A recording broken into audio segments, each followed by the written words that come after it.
Hola, ¿qué tal? Buenos días. Mi nombre es Ignacio Ricci. Soy investigador del Instituto Sanitario de las Islas Baleares, el IDISBA, y hoy vengo a hablaros de ensayos clínicos pragmáticos en atención primaria. Los ensayos clínicos son estudios que son muy costosos, llevan mucho trabajo, mucho esfuerzo, mucho dinero para llevarlos a cabo.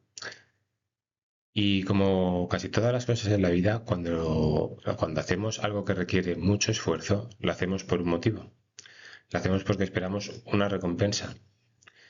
Lo que ocurre es que nos estamos dando cuenta y cada vez somos más conscientes que la recompensa que estamos buscando cuando hacemos ensayos clínicos no es muchas veces la que esperábamos. Y eso es porque los ensayos clínicos no se estaban diseñando o no se están diseñando muchas veces para dar respuesta a las preguntas de investigación que inicialmente nos planteamos. Entonces, si no se diseñan adecuadamente, no nos dan las respuestas que necesitamos y no producen esa recompensa que nosotros queremos porque luego no nos permiten tomar decisiones que guíen la práctica clínica. Simplemente a modo de ejemplo, o podemos ver en una simple búsqueda en Medline cómo el número de publicaciones ha aumentado, el número de publicaciones sobre ensayos clínicos pragmáticos ha aumentado considerablemente en los últimos años. La primera se data de 1967 y no fue, no obstante, hasta el año 2010 aproximadamente cuando comenzaron a aumentar el número de publicaciones sobre ensayos clínicos pragmáticos y ya a partir del 2020 podemos observar que hay alrededor de 200 publicaciones indexadas en PubMed, publicadas cada año sobre ensayos clínicos pragmáticos. Otro aspecto que conviene resaltar es que no solo está habiendo más publicaciones, sino que ya existen convocatorias específicas sobre ensayos clínicos pragmáticos. Resulta llamativo porque normalmente las convocatorias para financiar proyectos de investigación suelen dar una serie de pautas o indicaciones sobre el tipo de temática que deben abordar los investigadores. Pocas veces dan pautas en cuanto al tipo de diseño a realizar y mucho menos dan pautas tan específicas como para realizar ensayos clínicos, no solo ensayos clínicos, sino ensayos clínicos pragmáticos. O sea, desde las agencias financiadoras está habiendo una demanda para que se lleve a cabo un mayor número de estudios con este tipo de diseño. Bueno, dicho esto, voy a comenzar con la presentación. Este es el índice de contenidos. Comenzaré introduciendo lo que son los ensayos clínicos pragmáticos y en qué se diferencian de los ensayos clínicos más típicos, que son los ensayos explicativos.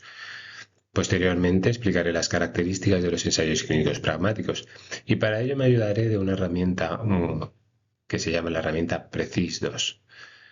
Posteriormente pasaré a comentar cuáles son los desafíos metodológicos más relevantes de los ensayos pragmáticos y luego describiré una serie de casos prácticos de ensayos clínicos pragmáticos que hemos llevado a cabo desde nuestro grupo de investigación EBISAP en las Islas Baleares. Finalmente pasaremos a unas conclusiones. De acuerdo, pues empecemos ya con la introducción. El término ensayo clínico pragmático fue acuñado inicialmente por los autores Schwartz y Lejoux en 1967. Ellos propusieron una diferenciación entre dos tipos de ensayos clínicos. Por un lado, estarían los ensayos clínicos explicativos, los tradicionales. Estos ensayos clínicos están diseñados para medir eficacia. Son adecuados o cuando lo que queremos es testar hipótesis más bien de tipo biológico o de tipo clínico, como por ejemplo determinar la eficacia de un nuevo fármaco. Para ello, en este tipo de ensayos, lo que hacemos es crear un entorno artificial, porque lo que queremos es darle a la intervención la mejor oportunidad posible de demostrar su efectividad, sus posibles beneficios. En este tipo de ensayos, lo que hacemos es intentar que nuestros resultados sean lo más fiables posibles y entonces nos centramos en conseguir una alta validez interna, un bajo riesgo de sesgo. Pero muchas veces dejamos de lado la validez externa. Y este es la principal crítica, el principal problema de los ensayos explicativos, y es por lo que han surgido los ensayos pragmáticos. Los ensayos pragmáticos, en contraposición con los explicativos, lo que intentan medir es la efectividad de una intervención. Estos ensayos son útiles para responder a preguntas sobre si merece o no la pena, qué pasaría si incorporáramos este fármaco que a lo mejor ya ha demostrado en un ensayo explicativo que tiene sobrados beneficios, qué pasaría si lo incorporáramos a la práctica clínica habitual. ¿Vale? Entonces, este tipo de ensayos los hacemos en condiciones reales, no los hacemos en condiciones ideales. Los hacemos metidos dentro de la práctica clínica habitual. Se caracterizan por tener una elevada validez externa, no obstante, sin descuidar la validez interna.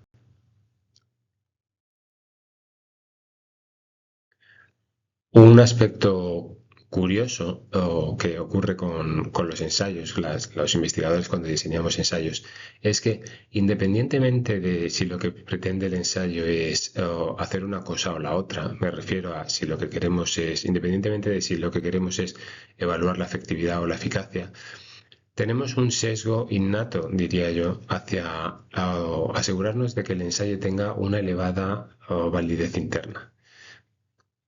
Y es por eso que muchas veces los resultados de los ensayos no nos dan la recompensa que nosotros esperábamos, porque no los estamos diseñando para el fin que nosotros queremos.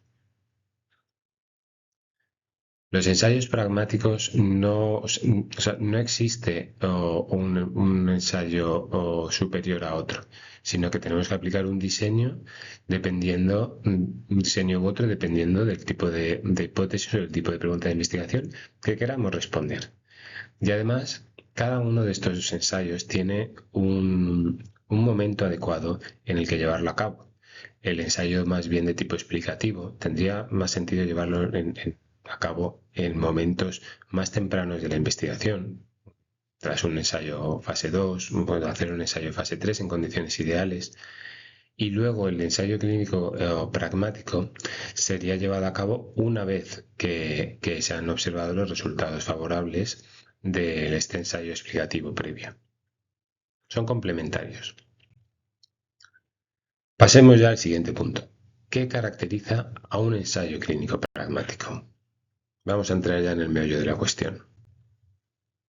Para ello me voy a ayudar de una herramienta que es la herramienta PRECIS2, que sirve para evaluar el grado de pragmatismo. Esta herramienta ayuda a diseñar y evaluar ensayos clínicos. Atención, esta no es una herramienta de evaluación de riesgos de sesgos. ¿Vale? Esta herramienta no te va a decir si un ensayo está bien o mal hecho. Para eso existen otras herramientas como el Risk of Bias Tool. Esta herramienta lo que pretende es describir y caracterizar el grado de pragmatismo del ensayo clínico, de un ensayo clínico en concreto que estés diseñando o que haya sido diseñado o lo que sea, ¿vale?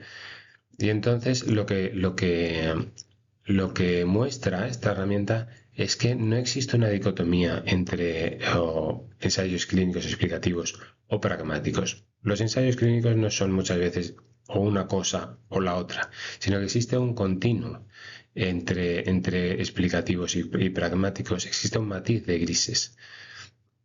Esta herramienta consta de 9 dominios y puntúa de 1 a 5, siendo 1 muy explicativo y siendo 5 muy pragmático.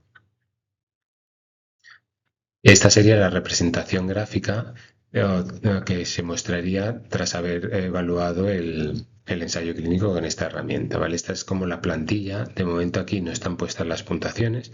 Luego en alguna otra diapositiva veremos las puntuaciones de algún ensayo evaluado con PRECIS2. Uno de los dominios que se tiene en cuenta en la herramienta PRECIS2 es el de reclutamiento. ¿Cómo estamos reclutando a nuestros participantes? Un ensayo clínico explicativo puro lo que haría o lo que suele hacer normalmente son campañas intensivas de reclutamiento, utilizando recursos que no están disponibles normalmente en la consulta. En cambio, en un ensayo, pragmático, la forma de reclutar a los pacientes sería puramente pragmático, sería reclutarlos durante la propia consulta, que fueran los clínicos los que ofrecieran esta intervención a sus propios pacientes. ¿Por qué es importante este dominio? Bueno, pues porque lo que ha pasado a veces o lo que puede pasar es que un ensayo explicativo de buenos resultados y luego estos resultados no aparezcan o en un ensayo pragmático de la misma intervención, simplemente por el hecho de que no somos capaces de poder ofrecer bien a los pacientes este tipo de intervención. No podemos reclutarlos y poderles ofrecerles este tipo de intervención. Otro dominio importante es la elegibilidad. Un ensayo clínico explicativo típicamente suele utilizar criterios muy restrictivos y suele contar con participantes altamente seleccionados y que no son representativos de lo que sería la población de pacientes que luego van a ser candidatos para recibir esta intervención. Es por ello que los ensayos más pragmáticos lo que intentamos es tener criterios muy amplios que reflejen a la población real. Otro dominio, otra característica sería el entorno en el cual se llevan estos ensayos clínicos. En los ensayos clínicos explicativos, normalmente se llevan a cabo en centros muy especializados, como podrían ser a lo mejor centros de atención primaria que se dedican mucho a investigación, que forman parte de redes de investigación, o a lo mejor centros de atención primaria docentes. Nosotros sabemos que los centros docentes, los que forman a médicos residentes, están especialmente sensibilizados con el tema de la investigación y van a funcionar mejor. O, ¿qué es lo que ocurre? Que luego cuando incorporamos esta intervención que ha sido probada en estos centros como especiales, más motivados o con más recursos, y luego la trasladamos a la práctica clínica a todos los tipos de centros, pues puede que no tengamos los mismos resultados.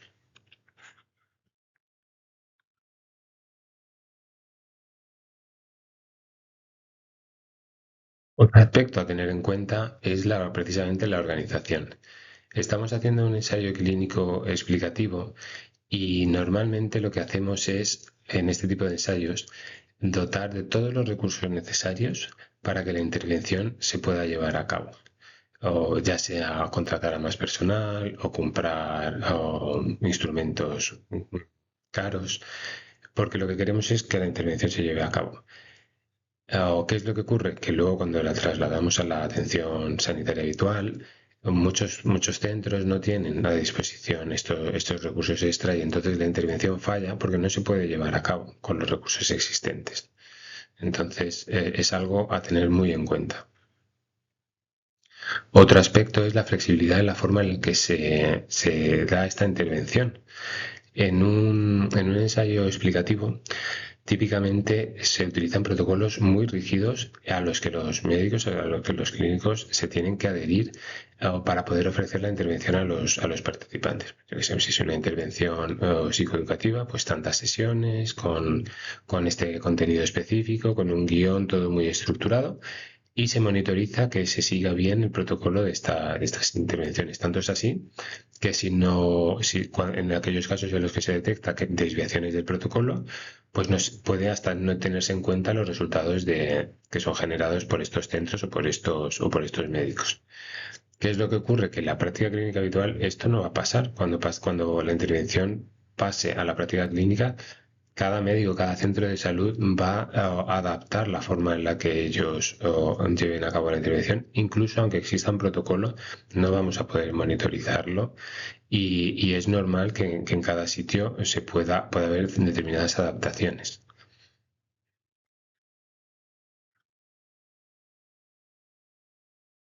Y lo mismo ocurre con el tema de la adherencia de los pacientes. En un ensayo clínico explicativo puro, lo que intentamos es que los pacientes se adhieran perfectamente a la pauta, perfectamente a la intervención y si no se hace, pues se retiran del estudio.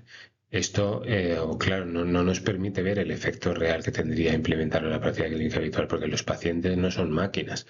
Los pacientes, habrá pacientes, algunos que se adhieran mejor, otros que se adhieran peor a la intervención.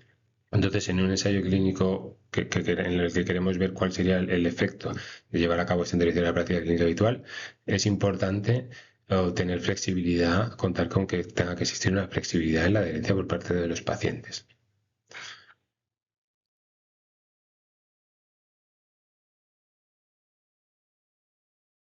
Otro de los aspectos a tener en cuenta es el seguimiento de los pacientes. ¿Cómo vamos a seguir a nuestros pacientes a lo largo del ensayo clínico? En el ensayo clínico explicativo, normalmente lo que hacemos es que hacemos muchas visitas muy frecuentes y con pruebas adicionales a lo que sería las pruebas que se suelen hacer en la práctica clínica habitual. Mientras que los ensayos pragmáticos, en cambio, lo que intentamos es que el paciente vaya haciendo las pruebas que le tocaría hacer en función de su enfermedad o del problema de salud que tenga, sin pruebas adicionales. Y lo que hacemos muchas veces, o lo que intentamos hacer, es obtener datos de la historia clínica, de salud, de la historia clínica electrónica, para saber cómo están funcionando de bien o de mal estas intervenciones. En cuanto a los resultados primarios, ¿cuál es el outcome principal? En los ensayos clínicos explicativos, normalmente utilizamos biomarcadores o medidas intermedias, como por ejemplo la hemoglobina glicosilada para pacientes con diabetes. Mientras que en los ensayos pragmáticos, utilizamos resultados que son más relevantes para los pacientes, realmente que importan más a los pacientes y a los decisores, como por ejemplo Patient Reported Outcomes o medidas de calidad de vida. En cuanto a los análisis estadísticos, los ensayos explicativos suelen hacer análisis por protocolo, es decir, excluyen a aquellos pacientes o aquellos casos en los que ha habido desviaciones de la intervención, tanto por parte de la gente de los clínicos que han ofrecido la intervención, como por temas de adherencia de los pacientes a la misma.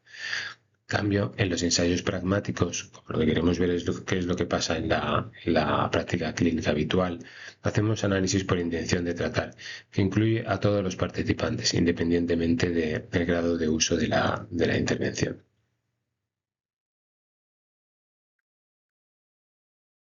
Muy bien, pues ahora que ya conocemos un poquito mejor qué es lo que son los ensayos clínicos pragmáticos y que los diferencian de los ensayos explicativos, os voy a contar un par de casos prácticos de ensayos pragmáticos en atención primaria.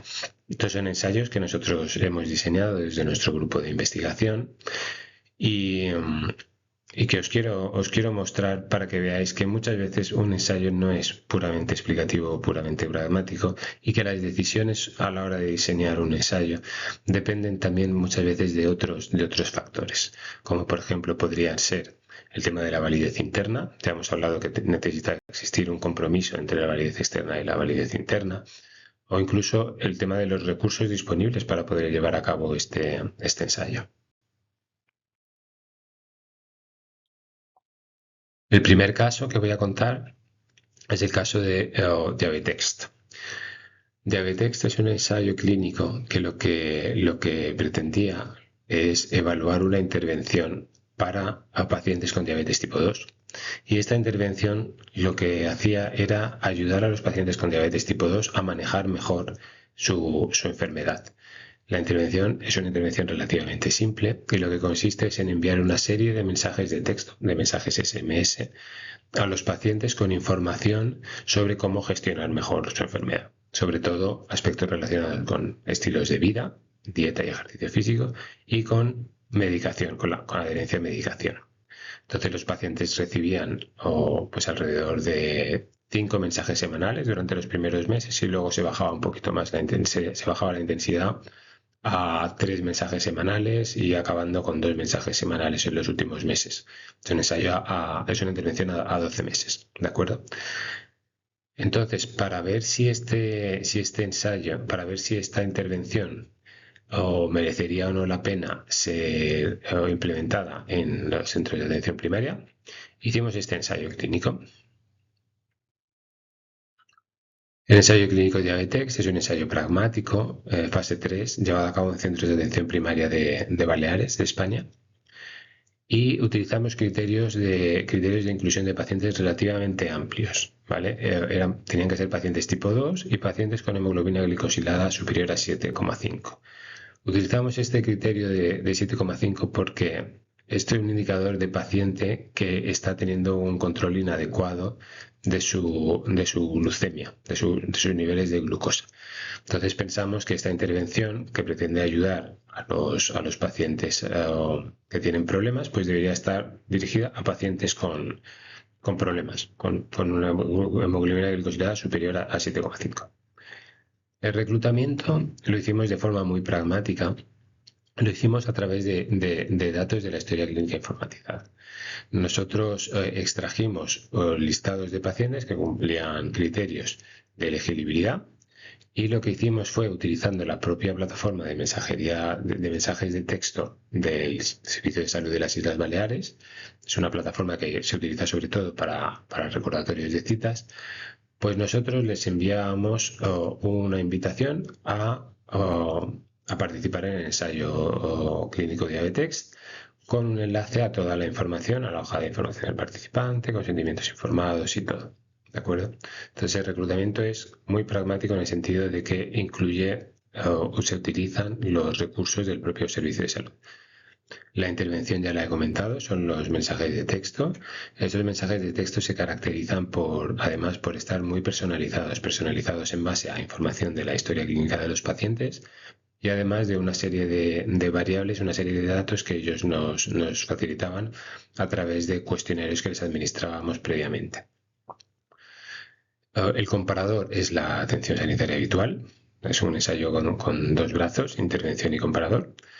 Y los resultados, tenemos resultados tanto resultados subrogados, como sería la hemoglobina glicosilada, o como resultados reportados por los propios pacientes, como serían la autoeficacia, la calidad de vida y la adherencia autoinformada.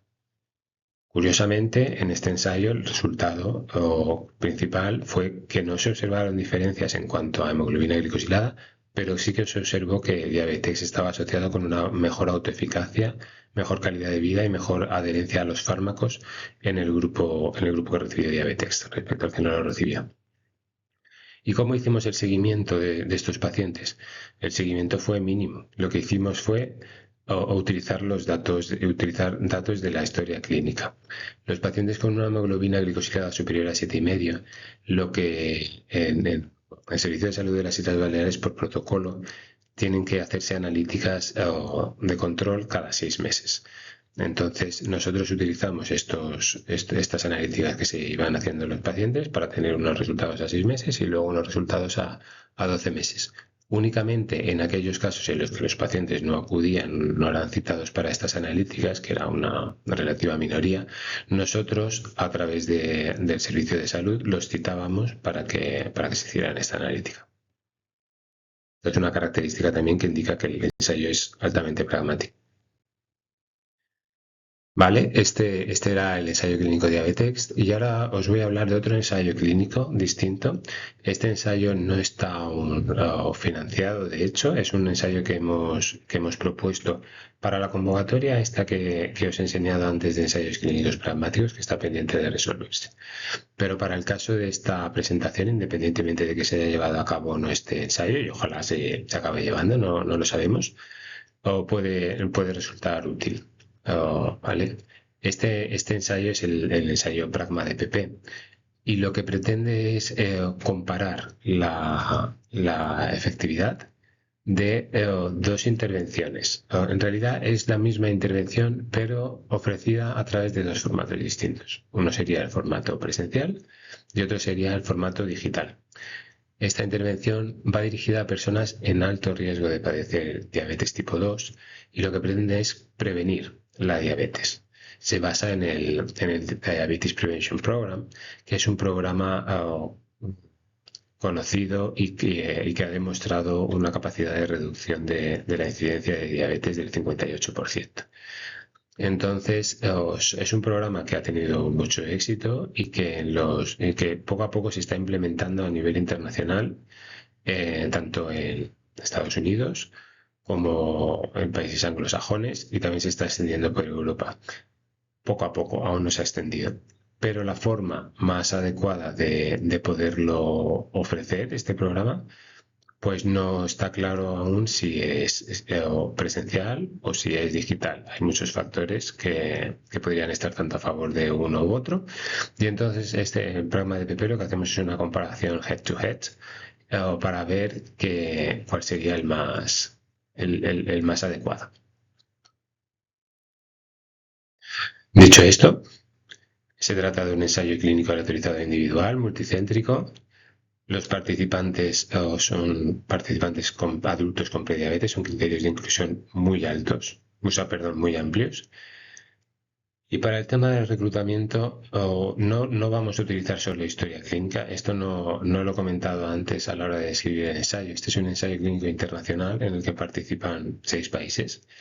Y no todos los países tienen acceso a las historias clínicas o la misma facilidad para poder obtener registros de participantes que cumplan criterios, como sería el caso de España. En España sí que está, pero en otros no. Entonces vamos a tener que destinar más recursos al reclutamiento y esto va a hacer que el ensayo no sea tan pragmático como nos gustaría. La intervención es lo que he comentado antes, es el DPP, Diabetes Prevention Program. Es un programa de cambios de estilo de vida que se aplica, que en nuestro ensayo lo van a llevar a cabo research nurses, investigadoras, enfermeras e investigadoras. Estas enfermeras investigadoras nosotros las vamos a tener que contratar para que den esta intervención. Lo ideal en un ensayo clínico pragmático sería que fueran los propios clínicos de los propios centros de salud participantes los que dieran esta intervención, ¿verdad? Pero en este caso hemos decidido no hacerlo así porque sabemos que existe un riesgo elevado de que en algunos centros no dispongan del tiempo necesario, o bien que no podamos reclutar a los centros, o bien que los reclutemos, pero que luego estas sesiones de esta intervención no se ofrezca porque los centros no tengan capacidad de hacerlo. Entonces, a pesar de que no sea tan pragmático, nosotros hemos apostado por temas de factibilidad en este caso, hacer contratación de personal extra. Esto es algo que luego se tendrá que tener en cuenta a la hora de valorar si la intervención se lleva a cabo o no, si la intervención se incorpora a la práctica clínica habitual o no. En cuanto a los resultados, las medidas de resultado, pues tendríamos el peso corporal, la incidencia de diabetes tipo 2, la calidad de vida, el uso de recursos. Y la evaluación es una evaluación muy exhaustiva en la que midimos efectividad, implementación y coste-efectividad.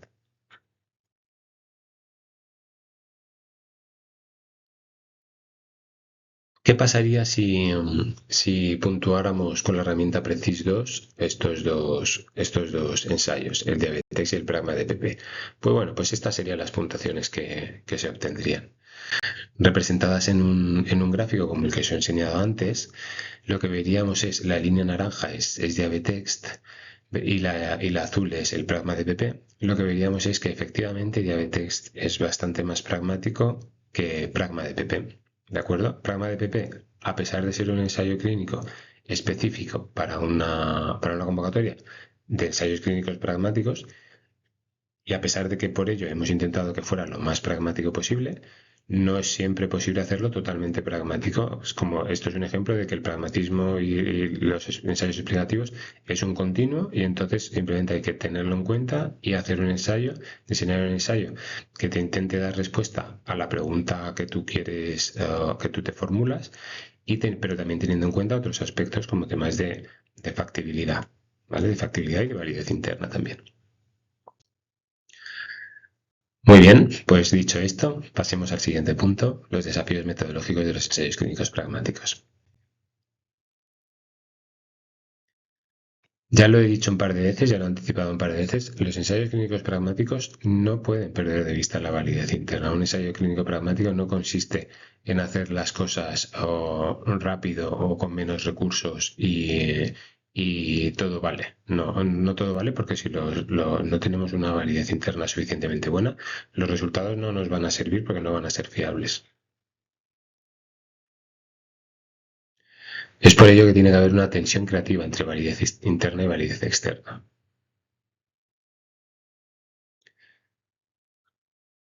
El primer desafío sería cómo podemos reclutar a pacientes generales, a pacientes que sean representativos de la población a la que luego vamos a querer aplicar esta intervención. Tenemos el efecto del voluntario sano. Entonces, una de las soluciones, evidentemente, es tener criterios de inclusión amplios y poco restrictivos. Esta es obvia, Pero además es importante, para intentar que tu muestra sea lo más generalizable posible, minimizar la carga de sesiones para los pacientes, la carga de cuestionarios, el número de visitas. Todo esto, mientras más fácil les resulta a los pacientes, más fácil va a ser o que la tasa de respuesta de participación al ensayo clínico sea más alta y por tanto que sean una población más generalizable. Otro aspecto es que las estrategias de reclutamiento estén adaptadas culturalmente. Si queremos tener una muestra representativa de los diferentes grupos culturales de nuestra población, es importante que desde el minuto uno, desde cómo queremos reclutar a los pacientes, tengamos en cuenta y hagamos adaptaciones culturales. Muchas veces descuidamos. Y otro aspecto es cubrir, otro aspecto que podría ayudar sería cubrir al menos los costes asociados a estas visitas. Muchas veces los pacientes tienen que pagar de su propio bolsillo los gastos de desplazamiento para las visitas. ¿De acuerdo? Otra dificultad es el tema del cegamiento de los pacientes. Muchas de las intervenciones que evaluamos en ensayos clínicos pragmáticos no podemos cegar ni a los profesionales sanitarios ni a los pacientes por la propia naturaleza de la intervención. Ellos saben si están recibiendo los mensajes de texto de text o no los están recibiendo. Ellos saben si están recibiendo una intervención de prevención de diabetes presencial o online. No los podemos cegar.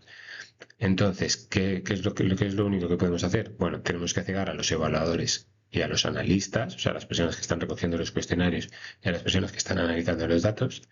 Un aspecto importante es realizar la aleatorización una vez se han recogido todos los datos basales, porque eso lo que nos va a ayudar es a que no haya ningún tipo de sesgo o por el hecho de ya saber a qué grupo pertenece cada participante.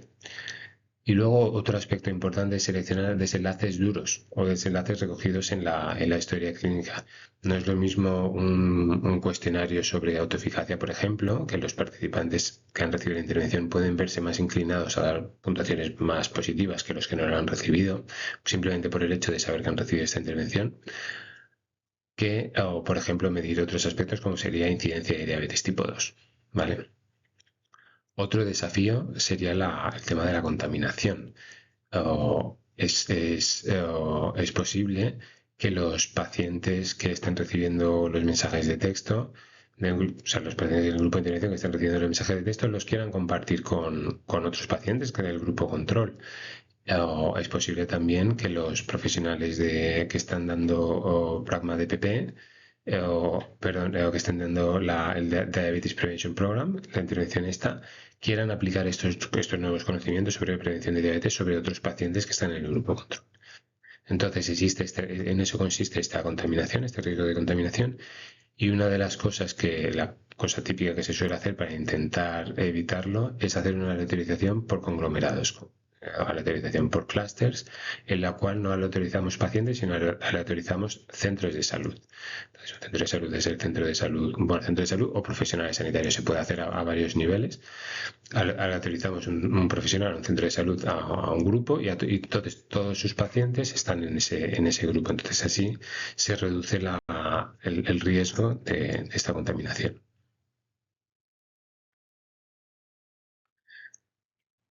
Otro desafío es lo que hemos hablado antes, el tema de las desviaciones. Las desviaciones las tenemos que permitir, pero no obstante las tenemos que documentar y tenemos que monitorizarlas y documentarlas.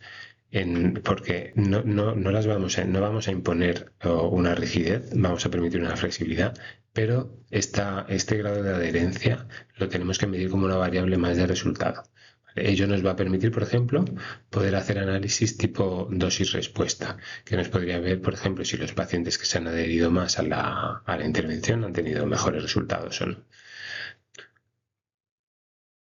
Otro aspecto que tenemos que utilizar seguro es el tema de análisis por intención de tratar, como ya he comentado previamente.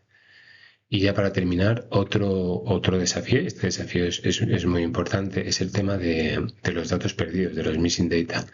En los ensayos clínicos pragmáticos muchas veces lo que hacemos es que los cuestionarios los autoadministran los propios pacientes, incluso a veces a través de formularios que reciben a través de aplicaciones digitales.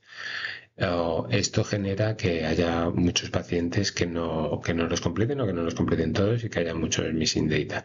En un ensayo clínico pragmático es importante intentar asegurarnos de que tenemos los datos más completos posibles, porque si no existe un riesgo alto de perder validez interna. Mm, Hay que, hay que aplicar técnicas de imputación múltiple para poder trabajar e intentar minimizar los sesgos de los datos perdidos, pero no obstante la imputación múltiple no hace milagros. O sea, es de los mejores recursos que tenemos, pero si tenemos una proporción muy alta de datos perdidos, esto va a comprometer seriamente la validez interna de nuestros resultados y no nos lo podemos permitir. Bueno, ya estamos terminando la presentación. Simplemente comentar que existe, para los que no lo conozcan, una extensión del consort específica para Pragmatic Trials y que lo que incluye es una extensión en ocho de sus ítems y básicamente se trata las recomendaciones que se hacen en esta extensión tienen que ver con describir mejor el contexto clínico y organizativo, detallar suficientemente cómo se han reclutado y cómo se han seleccionado los participantes, explicar cómo se han aplicado la intervención en condiciones reales y justificar la elección de los outcomes, el por qué son relevantes para la práctica clínica. Todos estos son aspectos que hemos comentado previamente.